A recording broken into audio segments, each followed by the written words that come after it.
Every parent's worst nightmare. Chilling footage reveals how easy it is for children to be lured from a playground by a complete stranger.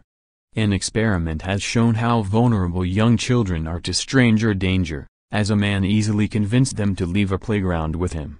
Former police officer Brett Lee spent 22 years trying to stop child predators, and in an experiment for the Today Show he showed how children were targeted.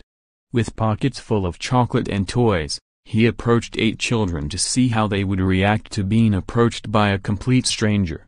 It's low probability but high consequence. It's something that we always have to be vigilant about, knowing that it is possible.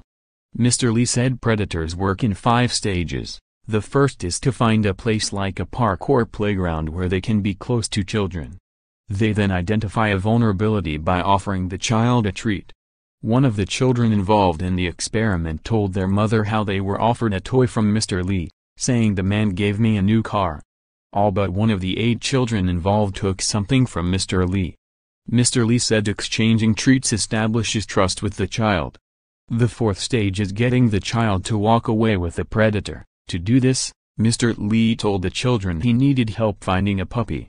The 5th stage according to Mr. Lee is abduction or abuse. Mother Liz Cook said she couldn't believe her children followed Mr. Lee after he approached them. They just didn't hesitate. It was a 30-second discussion and then they went. It's crazy.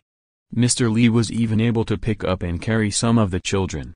He said parents should discussing the dangers of strangers as soon as children can understand the concepts of good and bad, although parents shouldn't use the word stranger but rather trusted or not trusted. Only one child ran to their mother and told them what happened.